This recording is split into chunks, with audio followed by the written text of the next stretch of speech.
ऐसी पोजीशन है जहां पर अगर आप एक बार पहुंच गए तो बैठे बैठे पैसा कमाओगे। यह एहसास दिया जाता है, यह हमारे अंदर ना यहां ठोक दिया गया है। अगर कोई मुझसे पूछे कि आप कामयाब कैसे हुए, तो मैं कहूंगा मैं इस बात को मानने को तैयार नहीं था, इसलिए कामयाब हूं। मैंने इस प्रोग्राम को हटाया कि यह बात जो बोली गई है ना, झूठे वो लोग नहीं है जो कोई इंडस्ट्री चला रहे, झूठे ये लोग हैं जिनको यह लगता है कि बैठे बैठे पैसा कमाया जा सकता है। क्योंकि मेरे पास उदाहरण है। मैं राजनीति करूंगा तो चलिए, मैं इस प्रदेश का सीएम बनना चाहूंगा, मैं ममता बनर्जी बनना चाहूंगा। मैं राजनीति करूंगा तो मैं देश का पीएम बनना चाहूंगा, मैं नरेंद्र मोदी बनना चाहूंगा। हर किसी को इसी चीज की तलाश है ना कि एक दिन मुकाम ऐसे पे पहुंच जाएं कि उसके बाद बैठे बैठे जिंदगी का एंजॉयमेंट करें। तो मैंने राजनीति चालू करी किसी मुकाम पे जाने के लिए, और मैं देश का प्रधानमंत्री बन गया, मैं नरेंद्र मोदी बन गया। बन गए नरेंद्र मोदी, आज नहीं 2014 में, आज से 8 साल पहले प्रधानमंत्री बने। क्या मेहनत करनी बंद कर दी नरेंद्र मोदी ने? क्या आज सुकून से बैठा है वो आदमी आज सुबह? क्या आप लोगों ने न्यूज देखी आज सुबह कहां है कहां नहीं है? फिर भी आपका दिल जानता है वो आदमी आज मेहनत कर रहा है। ममता बनर्जी कितने सालों से सीएम है, क्या वो आज मेहनत कर रही है? कर रही है। शाहरुख खान कितने सालों पहले अमीर बना, किंग ऑफ बॉलीवुड बना, बड़ा मेहनती हुआ। क्या शाहरुख खान आज मेहनत कर रहा है? क्या अंबानी आज मेहनत कर रहा है? क्या अडानी आज मेहनत कर रहा है? क्या महेंद्र सिंह धोनी आज मेहनत कर रहा है? तो आप किस मुकाम पे पहुंचेंगे? एक आईएएस मेहनत कर रहा है, एक प्रधानमंत्री मेहनत कर रहा है, एलएनटी का मालिक मेहनत कर रहा है, रिलायंस का मालिक मेहनत आज तक कर रहा है, अडानी आज तक मेहनत कर रहा है, बाबा रामदेव आज भी मेहनत कर रहा है। हम किस खेत की मूली हैं और वो कौन सी जगह है जहां बैठ के आदमी बैठे बैठे पैसा खाता है? ये जो विज्ञान है, यही हमारी कमियों का कारण है इस डायरेक्ट सेलिंग के अंदर। ये आस्था, ये विश्वास कि कभी बैठ के बस खाएंगे, कभी इतना अथाह होगा कि अपने आप आता जाएगा। अपने सीनियर्स के बारे में यह मानना कि सनातन चारण आज इस जगह पे पहुंच गया, बैठे बैठे खाएगा। जितेंद्र डागर आज इस जगह पे पहुंच गया, बैठे बैठे खाएगा। आज 2 लाख लोगों से ज्यादा परिवार बनाकर भी मैं मेहनत कर रहा हूं और करता रहूंगा। ये 20 लाख का हो जाएगा तो भी करूंगा, ये 2 करोड़ का हो जाएगा तो भी करूंगा, ये 20 करोड़ का हो जाएगा तो भी करूंगा, 200 करोड़ का हो जाएगा तो भी करूंगा। क्योंकि मैंने एक सिद्धांत को जान लिया और समझ लिया कि बिना मेहनत के कुछ नहीं होता। ईश्वर को पाने के लिए भी मेहनत करनी पड़ती है। रामकृष्ण परमहंस जी को भी विवेकानंद को विवेकानंद बनाने के लिए मेहनत करनी पड़ी थी। गिफ्ट नहीं मिलते हैं। लेकिन ये आम आदमी का सॉफ्टवेयर रुका पड़ा है। यह किसी ऐसी स्थिति को इमेजिन करके बैठा है, यह ऐसा मोबाइल है जो अपग्रेड नहीं होना चाहता, जो ज्यादा मेहनत नहीं करना चाहता, जो ज्यादा सीखना नहीं चाहता। जो वो ग्रेजुएशन की टोपी पहन लेते हैं ना एक बार, वो बहुत से लोगों ने पहनी होगी ग्रेजुएशन की टोपी। तो अंग्रेजी सिस्टम ने बताया कि हम लोगों को टोपियां पहनाते हैं। किसी व्यक्ति ने मुझे पूछा, बोले तुम लोग नेटवर्क में टोपियां पहनाते हो? मैंने कहा कॉलेज वालों से कम। जितनी टोपियां हमने पहनाई है, कॉलेज वालों ने उससे ज्यादा पहनाई है, और तुमने खुश होकर पहनी है। हम तो फिर भी किसी दिन पटका भी पहनाते हैं, किसी दिन शॉल भी पहनाते हैं, कॉलेज वाले टोपी ही पहनाते हैं। चेक कर लेना कभी भी। और जिस दिन वो टोपी पहनाते हैं ना, उस दिन ताला लगाते हैं कि ये तेरे दिमाग का ढक्कन है, आज के बाद नहीं खुलेगा ये कभी। और जिसने 2-3 टोपी पहन ली, उसके दिमाग का ढक्कन खोलना उतना मुसीबत का कार्य है। किसी अनपढ़ को जाके समझाओ, 5वीं पास को जाके समझाओ, बेचारा 2 मिनट में बोल देता है कि सर कम पढ़ा लिखा हूं। आप कह रहे हैं तो ठीक ही कह रहे होंगे। लेकिन किसी ने इलेक्ट्रॉनिक्स में पीएचडी कर ली, उसको केमिकल फ्री समझाओ तो कहता तुझे पता मैं डॉक्टर हूं। सर आप इलेक्ट्रॉनिक्स के डॉक्टर हो? सर यह भी मुझे ही बताना पड़ रहा। सर आपको, आप अपनी फील्ड के डॉक्टरी तो कर लो। सवाल पूछने का अधिकार तो परमात्मा ने जिस दिन जबान दी थी उसी दिन दे दिया था। लेकिन सवाल कैसा पूछना है, इसकी बुद्धि भी चाहिए होती है। किससे पूछना, उसकी बुद्धि भी चाहिए।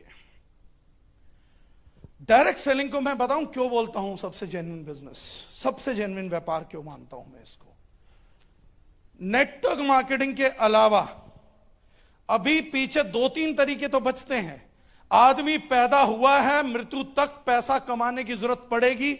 औरत है तो पैसा चाहिए, मर्द है तो पैसा चाहिए, बच्चा है तो पैसा चाहिए, बूढ़ा है तो और ज्यादा पैसा चाहिए, छोड़ो घर में जानवर है तो उसको भी पैसा चाहिए।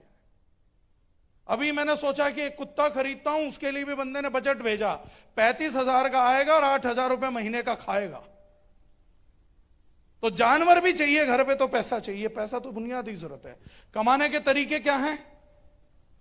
जॉब, दुकानदारी, व्यवसाय, 3 ही तरीके हैं। अब कुछ लोग कहेंगे सर इन्वेस्टमेंट भी तो है, अगर इतना पैसा है तो मेरे को क्यों सुन रहे हो? जो आदमी से पैसा कमा सकता है। मेरे को कई लोगों ने पूछा सर आप इन्वेस्टमेंट को कमाई नहीं मानते। मैंने कहा मेरी बात ही नहीं, पूरी दुनिया में 10 से 12 इन्वेस्टर है, वो ना कभी मुझे सुनने आए ना कभी बुलाते हैं सुनने के लिए। ये तो आम आदमी मूर्ख है। मेरा एक दोस्त बोला यार एक बात बता, तेरे से एक सलाह लेनी है, मैंने इन्वेस्टमेंट करनी है, बता इन्वेस्टमेंट अच्छी है या बुरी है? तो मैंने कहा क्या इन्वेस्टमेंट करनी है? बोला मैं 15,000 रुपए लाइफ इंश्योरेंस खरीद रहा हूं। मैंने कहा तू फोन काट दे, तेरे से बात करना ही मेरी बेवकूफी होगी। 15,000 रुपए की इन्वेस्टमेंट उससे करेगा क्या? बोला ये 15 साल बाद 15,000 दूंगा तो 6 लाख रुपए हो जाएंगे। तो मैंने कहा उन्हें टॉप किया है। नेट टकर बेचारा पागल सा आदमी होता है, अनपढ़ होता है ज्यादातर, तो ये केमिकल फ्री का विज्ञान नहीं समझा पाओगे। आपका 100 रुपए हमारा, 120 रुपए का तुम्हारा फेस वॉश, लोग 100 रुपए वाली चीज ही खरीदेंगे। मैंने एक आदमी को पकड़ा, जिस आदमी ने मुझे बताया, मैंने कहा तूने क्या कहा अभी भारतीयों के बारे में? तो बोला सर लोग ना सस्ती चीजें खरीदते हैं। मैंने कहा सबसे पहले तो ये तेरी जो शर्ट है, ये तो तू 40 रुपए की शर्ट पहन के बैठा, मुझे ऐसा लग रहा है। कह रहा नहीं ये तो मैंने 700 की ली थी। मैंने कहा क्यों 40 की उपलब्ध नहीं थी? शनि बाजार में 40 रुपए की मिलती है, तू लेके क्यों नहीं आया? तो बोला नहीं सर ये शर्ट अच्छी थी। तो मैंने कहा मतलब तूने अपनी औकात के हिसाब से पहनी है? बोला हाँ। तो मैंने कहा तू किसकी औकात की बात कर रहा है कि दुनिया सबसे सस्ता ही खरीदती है? हर व्यक्ति अपनी जेब के पैमाने से खरीदता है। क्या हम लोगों के पास इस समय जो कपड़े हम पहन के बैठे हैं, क्या वो मार्केट के सबसे सस्ते कपड़े हैं? क्या जो जूते हम लोग पहन के बैठे हैं, क्या मार्केट का सबसे सस्ता जूता है? क्या जो चश्मे हम पहन के बैठे हैं वो सबसे सस्ते चश्मे हैं? क्या जो घड़ी पहन के हम बैठे हैं सबसे सस्ती घड़ी है? क्या जो बैग हम लेके बैठे हैं, स्टॉल लेके बैठे हैं, आप ईयर प्लग लगा के बैठे हो, आप पर्स लेके बैठे हो, क्या वो दुनिया का सबसे सस्ता पर्स है? नहीं। यह सिर्फ बहकाने का विज्ञान है कि दुनिया सस्ता खरीदती है कि दुनिया महंगा खरीदती है। मैं एक बात दावे के साथ कहता हूं, दुनिया बेहतर खरीदती है बशर्ते उसको खरीद पाए। आप सबसे बढ़िया गाड़ी खरीदना चाहोगे उतने पैसे की जितने पैसे आपकी जेब में है। आपके पास 50 लाख है तो कोई ऑल्टो खरीदने नहीं जा रहा गाड़ी। 50 लाख है तो आप मर्सिडीज, बीएमडब्ल्यू, ऑडी खरीदने जाओगे। आपको पता होता है ऑल्टो सबसे सस्ती गाड़ी है, लेकिन लेना नहीं चाहते। उन कंपनीज ने बहुत समझाया कि यह सब नहीं चलेगा, और 1.5 साल तक हमारे इस परिवार ने साबित किया कि आज हिंदुस्तान में दारुजनाइन के अलावा कुछ नहीं चल रहा है। यह हकीकत है सर। पिछले 4 महीने में हर बड़ी कंपनी एमएलएम की, हर बड़े वेंडर का मेरे पास फोन आ गया, भाई साहब धंधा कम हो रहा है, धंधा कम हो रहा है, मेरा 30% गया, मेरा 40 कम हो गया, मेरा 70% कम हो गया। बोले हमने देखा तुम हंसते रहते हो, तुम्हारा क्या विज्ञान है? मैंने कहा मेरा धंधा पिछले 4 महीने में दुगना हुआ है, जो 4 महीने पहले था उसका दुगना धंधा आज है। यह हकीकत है, यह लिटरली साइंटिफिक मैथमेटिकल फैक्ट है। उन्होंने बोला आपका धंधा कैसे हो गया? मैंने कहा मेरा धंधा इसलिए बड़ा हो गया क्योंकि मैंने जाके लोगों को जगाया, उनको बेवकूफ नहीं बनाया। आज लोग जाग रहे हैं, औरों को जगा रहे हैं, और ये लोग अब सोना बंद कर देंगे और तुम्हारे को भी सोना बंद करवा देंगे। ये जाग रहे हैं। किसी डायरेक्टर ने मुझे कहा, बोले ये जो जितने भी भारतीय ना आम आदमी हैं, ये पैकेजिंग खरीदते हैं और खुशबू खरीदते हैं। तू अपने प्रोडक्ट में क्वालिटी छोड़, तू ये सब छोड़, दुनिया को अच्छी पैकिंग दे और खुशबू दे। मैंने कहा ये बात तो मुझे समझ आ गई। तो उसने कहा अब तू केमिकल डाल देगा, सस्ता उतारेगा। मैंने कहा मुझे ये बात समझ आ गई कि मुझे बतानी क्या है आगे लोगों को। और मैंने चीख चीख के लोगों को यही बता दिया कि भाई तुम पैकेजिंग खरीदते हो और खुशबू खरीदते हो, फेस वॉश तो तुमने खरीदा ही नहीं कभी। और आज वो दूसरे अपने नेटवर्करों को, वो व्यक्ति अपनी टीम को क्या बता रहा है, छोड़ के मत जाओ, डटे रहो, मैं भी दारुजुनाइन जैसे कुछ प्रोडक्ट लेके आ रहा हूं। और इसीलिए जब भूपेंद्र जी ने कहा बिफोर दिस आफ्टर दिस, तो हमने पहले ही डिक्लेयर किया था जो हम प्रोडक्ट ला रहे हैं वो प्रोडक्ट, जो हम बातें कर रहे हैं वो बातें, जैसी लीडरशिप जैसा कल्चर हम लेकर आ रहे हैं वो। और मैं आज भी पूरे गौरव के साथ, पूरे गर्व के साथ दोबारा इस बात को अनाउंस कर रहा हूं कि 2025 के बाद इंडियन डायरेक्ट सेलिंग की एक ही टॉर्च बियरर कंपनी रहेगी, वो है दारुजुनाइन खुद अपने बारे में। कॉपी करने वाले फिल्मों में बहुत हैं, डुप्लीकेट कहलाए जाते हैं। जब डुप्लीकेट आते हैं तो ओरिजिनल की महत्वता बढ़ती है। तो इस इंडस्ट्री का, केमिकल फ्री का एक ही ओरिजिनल जन्मदाता है, वो है दारुजुनाइन। इस इंडस्ट्री का दोबारा क्वालिटी प्रोडक्ट का एक ही जन्मदाता है, वो है दारुजुनाइन। इस इंडस्ट्री की दोबारा सच्ची सुच्ची लीडरशिप को दोबारा सच्चे संस्कारों के साथ सींचने का एक ही नाम है, वो है दारुजुनाइन। और यह मेरी गारंटी है कि अब कोई कितना भी जोर क्यों ना लगा ले, अब वो सिर्फ डैमेज कंट्रोल ही कर सकता है, ग्रोथ नहीं ले पाएगा, क्योंकि दारुजुनाइन की जहाज ऑलरेडी बादलों में है। अब हम नई ऊंचाई छुएंगे। और इस परिवार को मैं ये दावा कलकत्ता के मंच से करके जा रहा हूं, कंपटीशन तो हमने उस दिन शुरुआत करी, उस दिन हमारा था ही नहीं क्योंकि हम अकेले थे। और अब कंपटीशन जो मर्जी कर ले, जैसे मर्जी कर ले, अब वो आजू बाजू भी आ नहीं पाएगा, क्योंकि हम बहुत आगे ऑलरेडी निकल चुके हैं। कोशिशें सब होंगी, हम भी दारुजुनाइन जैसे हैं। मैंने बोला था, हमने नारा भी चलाया सब लोगों ने मिलकर फेसबुक पे, हम भी केमिकल फ्री, ये कल सबको कहना पड़ेगा। और सब कह भी रहे हैं। तो जितने भी आप लोगों ने हमारे साथ ये नारा लगाया दारुजुनाइन का, आप सब लोगों को बहुत बहुत बधाई हो। और मैं ये आश्वासन देता हूं कि जिस जिम्मेदारी के साथ, जिस वफादारी के साथ आप लोगों ने इस मिशन को अपना के घर घर तक पहुंचाया है, 100 करोड़ भारतीयों को यह अपनाना है। और उसमें आप लोगों को शिखर पे रखने की और आप लोगों के पूरे जीवन का करियर लगातार नई ऊंचाइयां देखते रहे, उसके लिए दिन रात जितनी मेहनत करनी पड़ेगी, नरेंद्र मोदी, ममता बनर्जी, अडानी, अंबानी, सबकी मिला के मेहनत भी अकेले को करनी पड़ेगी। तो दारुजुनाइन पूरे तरीके से तैयार है, लेकिन अपने लोगों का सर झुकने नहीं देंगे। तो आज जब यहां से जाएं तो जाके बताइएगा किसी को कि ये पवित्र बिजनेस क्यों है। क्योंकि आज आपको लास्ट की 2-3 मिनट में कुछ आंकड़े बता रहा हूं, जो गौर फरमा सकते हैं वो फरमाइएगा। ये जो बिजनेस है, ये पार्ट टाइम डेवलप करने का बिजनेस है, जो धीरे धीरे फुल टाइम हो जाता है। कई लोग बोलते हैं कि नेटवर्क मार्केटिंग सपनों का व्यापार है, 10 लाख, 20 लाख, 50 लाख, करोड़। मैं आज 2 बातें कहूंगा। नेटवर्क मार्केटिंग निसंदेह बिना किसी डाउट के सपने पूरे करने का व्यापार है, इसमें कोई डाउट नहीं है। लेकिन ये इससे बड़ा व्यापार है जो आप नहीं बताते हैं, इसलिए आम जनता आपसे कनेक्ट नहीं हो पाती। देखिए, एक व्यक्ति की कल्पना करिए, एक व्यक्ति जिसने 22-25 साल तक खूब पढ़ाई करी, खूब मेहनत करा, खूब परिश्रम करा, एमबीए टॉप किया, इंजीनियरिंग टॉप की, बड़ा अच्छा काम किया, उसके बाद एक बड़ी कंपनी में जाके बड़ी अच्छी नौकरी, इसके बाद आप लोग जागेंगे बुरे तरीके से। जब मैं बात करूंगा तो आप लोगों का जागना अलग अलग। 25 साल की उम्र में उस व्यक्ति को एक नौकरी मिली, 1 से 1.5 लाख रुपए की इनकम मिली। इस व्यक्ति ने शादी करी, एक औरत को घर लेके आया, इन दोनों ने मिलकर घर बसाया। कल उस घर में कुछ बच्चे चहके, इन्होंने परिवार बनाया और यह परिवार कमाने लग गया। हम जान रहे हैं कि महंगाई कितनी तेजी से बढ़ रही है। मेरे दादाजी के टाइम पे वो लोग एकड़ों में जमीन दान देते थे। मेरे पिताजी के टाइम पे वो लोग फ्लैट बना पाए। हमारे टाइम पे अगर फ्लैट बनाना हो तो एक आदमी की पूरी जिंदगी की 100% सेविंग हो जाएगी, तो जाके दिल्ली या कलकत्ता में एक फ्लैट बनेगा।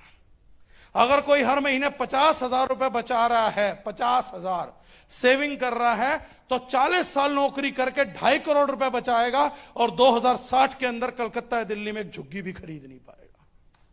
यह हकीकत है। लेकिन इसके बावजूद देखिए, जिन चीजों पे हम विचार नहीं करते हैं, डायरेक्ट सेलिंग का जो पहलू हम किसी को जाके नहीं बताते हैं। एक व्यक्ति की 25 साल में नौकरी लगती है और इस व्यक्ति को पता है कि अगर तू स्वस्थ रहा तो तू किसी दिन 60 साल का होगा और तू 60 साल का हुआ तो तू रिटायर हो जाएगा। प्राइवेट जॉब में तो स्किल इतनी तेजी से चेंज हो रही है कि प्राइवेट कंपनीज आज कोई तारीख में 45-50 के बाद हायरिंग ही नहीं कर रही। 45 से 50 के बाद हायरिंग नहीं हो रही है। 60 साल के बाद ना आपके हाथ में पेंशन होगी, ना आपका बूढ़ा शरीर कमाने लायक होगा। आप एक मशीन में तब्दील हो जाएंगे जिसका महीने का खर्चा बहुत ज्यादा। जब आप 30 साल के थे तो आपका खर्चा कम था, जब आप 60 साल के होंगे तो ये बूढ़ी मशीन बहुत मेंटेनेंस मांगेगी। जब मेंटेनेंस मांगी जाएगी तो आपकी आमदनी जीरो होगी। आपका बच्चा अगर मिडिल क्लास है तो उसे 2 चुनाव दिए जाएंगे, तू अपने भविष्य को चुन, अपने बच्चों को चुन, या तू अपने भूतकाल को चुन, अपनी माताजी पिताजी को चुन, क्योंकि तू भी इतना ही पैसा कमा रहा है, इतना ही बचा पा रहा है। या तो तेरे बच्चे पढ़ेंगे या तेरे बाप बचेंगे। या दवाइयों पे फूंक दे या शिक्षा पे फूंक दे, एक चुनाव कर ले। ये चुनाव उस औलाद के सामने आएगा, क्योंकि अब 60 साल का ये बूढ़ा शरीर पैसा मांग तो रहा लेकिन कमा नहीं सकता। कुछ लोग कहते हैं मैं हेल्थ इंश्योरेंस करा लूंगा। कंपनीज की पॉलिसीज पड़ी है, 55 साल के बाद हेल्थ इंश्योरेंस नहीं होता। हेल्थ इंश्योरेंस तो जीते जी भी नहीं होता। अगर आज आपको 2022 में पता लगा कि आपको कैंसर है और आपके 4 महीने की पॉलिसी बची है, तो उस 4 महीने का खर्चा 1 लाख रुपए आपको कंपनी देगी। अगले 4 महीने बाद रिन्यूअल आएगा। आपको पता है कि इस साल कैंसर पे मेरा 50 लाख का खर्चा है। एक भी हेल्थ इंश्योरेंस कंपनी आपका बीमा करने नहीं वाली। वो हेल्थ इंश्योरेंस नहीं हुई साहब। जो बची खुची सेविंग है वो निकालिए। यह भी सबसे बढ़िया केस है कि कम से कम बुढ़ापा बिना कमाए आप शायद किसी वृद्धाश्रम में गंवाएंगे। 40 साल बाद बेरोजगार हो जाएगा एक आज की तारीख में जॉब करने वाला व्यक्ति, अगर बढ़िया जॉब कर रहा तो भी। लेकिन हम ये कभी सोचते ही नहीं है, ये हम कभी बात नहीं करते। इससे भी बुरे केस हैं। इससे एक और बुरा केस है।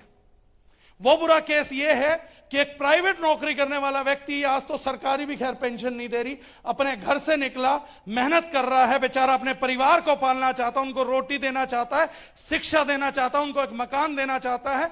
निकला, बारिश हो रही थी, बाइक स्लिप हुई, आदमी खत्म हो गया। 30 साल की नौकरी थी, एक धेले का रुपए नहीं आएगा। लाइफ इंश्योरेंस थोड़ा सा पैसा देगी कि साल 2 साल घर चला लो। एक विधवा औरत उससे कितना घर चलाएगी और कैसे चलाएगी, इसका रोटी पानी कहां, आ गया परिवार नीचे। और लोग कहते हैं ये तो सबसे बुरा केस है। नहीं, इससे भी बुरा केस है।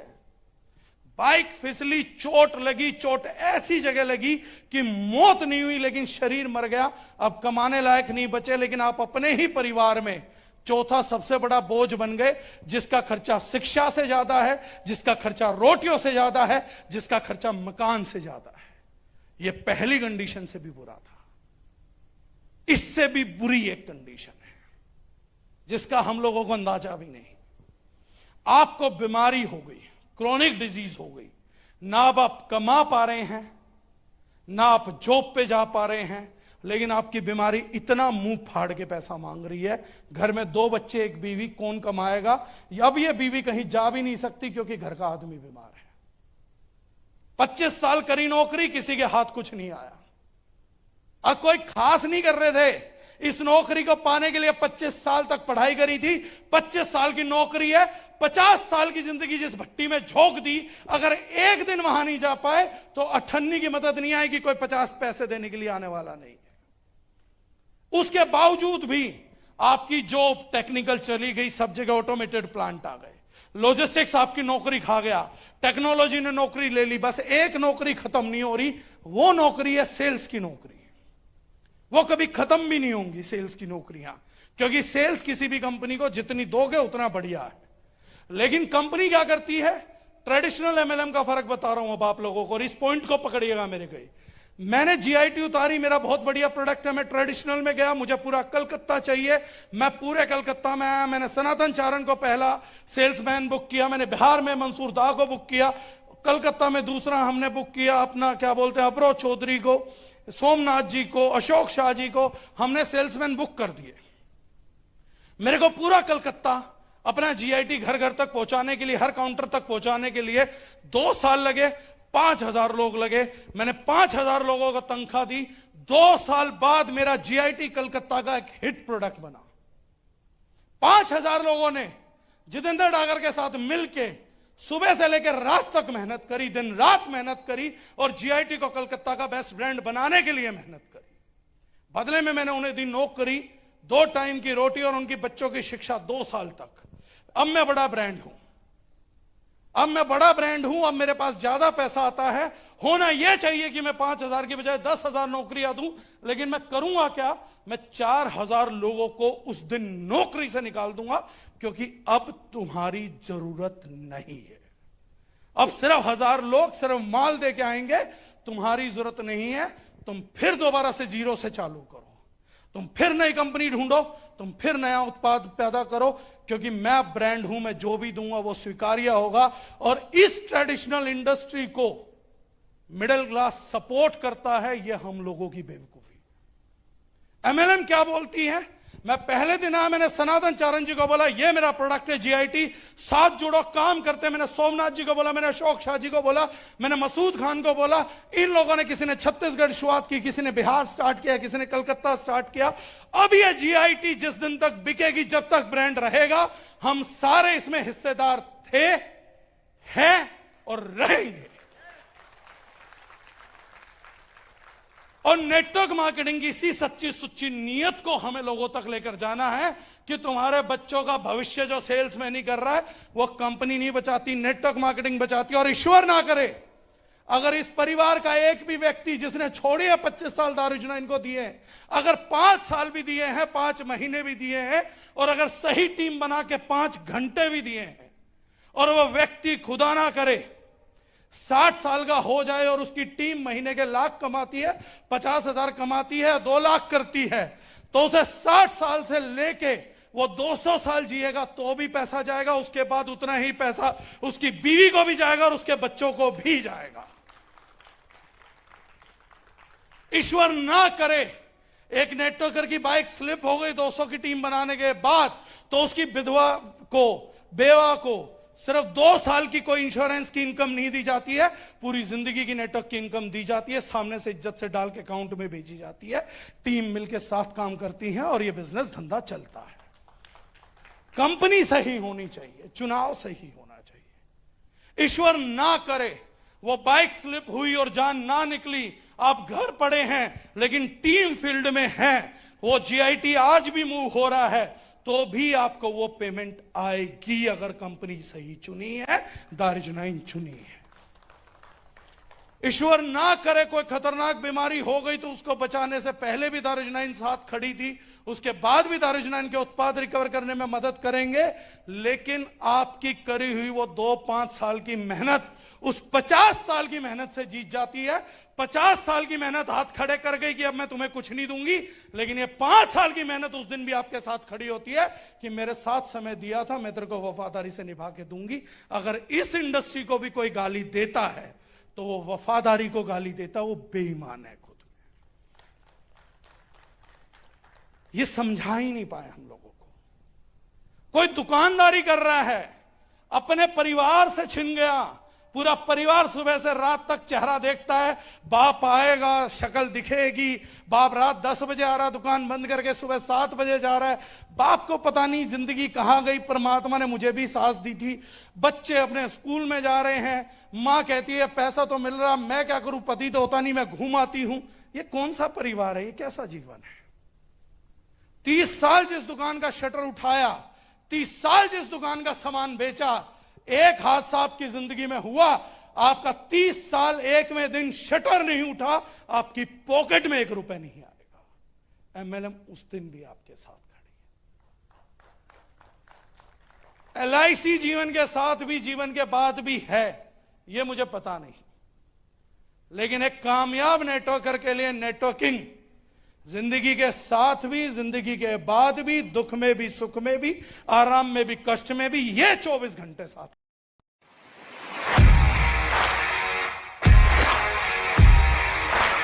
की ऐसी पोजीशन है जहां पर अगर आप एक बार पहुंच गए तो बैठे बैठे पैसा कमाओगे। यह एहसास दिया जाता है, ये हमारे अंदर ना यहां ठोक दिया गया है।